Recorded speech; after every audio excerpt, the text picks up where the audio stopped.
I'm Doug Johnson. I'm the Executive Director of the McLean County Arts Center here in Bloomington, and we organized the Painter's Pedagogy exhibition, a show of Harold Greger's artwork, that of his circle, and his former students. I think in many ways it's the best show we've ever had. We have 60 artists with 72 artworks, and it shows a tremendous depth of the influence that Dr. Greger had on his students.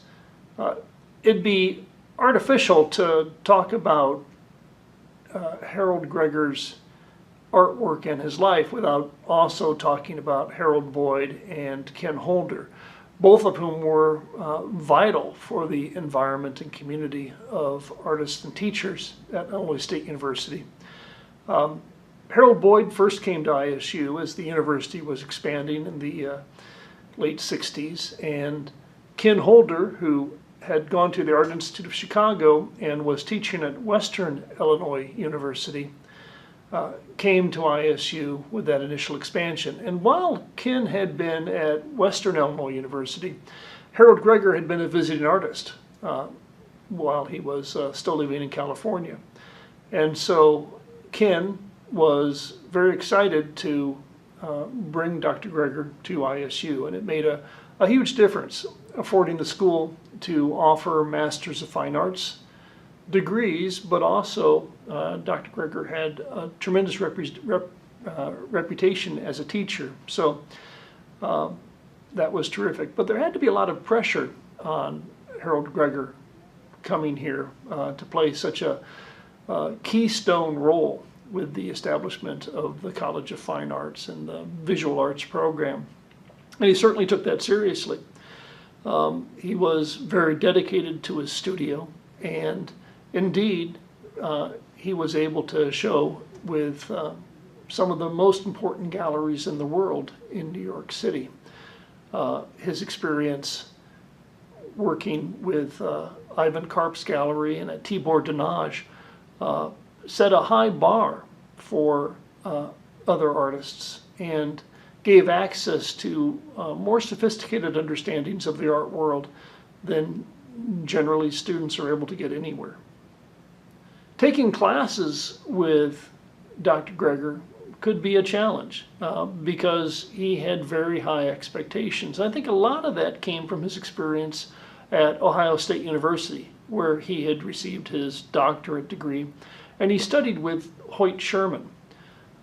Sherman was an incredibly influential artist and teacher who was famous for his flash labs and understanding optics through exercises.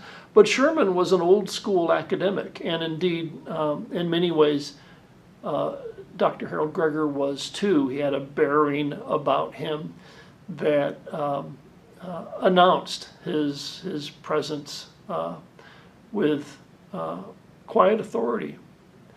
But that's not to say he was staid or reserved in his dealings.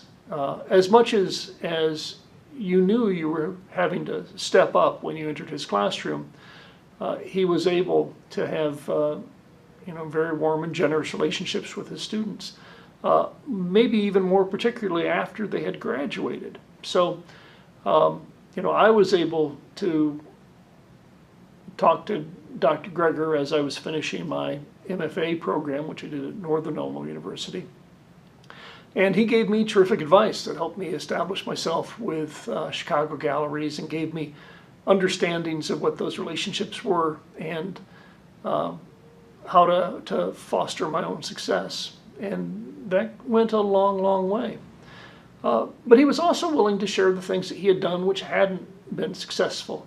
He'd done a lot of experimentation. He had tried working in different fields and knew what was workable and what was not. And I think his willingness to share his failures as well as his successes allowed us to have a greater understanding of both art making and the man. I've been a landscape painter since I went to Northern Illinois University. While I was at ISU and in his painting class, I did 2 landscape paintings. One was a small one that was pretty lovely, And the other one was a bigger effort, and I remember Dr. Greger came and looked at the work during a critique, and he said, well, that's pretty stiff. And he was right. It was. I didn't have the sort of facile brushwork or fluidity or understanding of light that takes years to develop. But as a result of that and wanting to make sure that I was on the right track, I avoided landscape for the rest of my time at ISU. It was only after I moved away that I recognized how valuable it was for me as a genre and how connected to it I was. Dr. Greger shared a great deal about history, a great deal about technique, but maybe more importantly, he shared a great deal about what professional practice meant. And if we look at this show of all of these 60 artists, we'll find that they aren't through lines where students are mimicking his style or ideas, and he didn't view graduate students as a resource to fill back up his toolbox, but instead, I think when we look at this body of work, we see students that have absorbed those understandings of professionalism and practice and color theory and discipline, and it makes it a real pleasure to show here.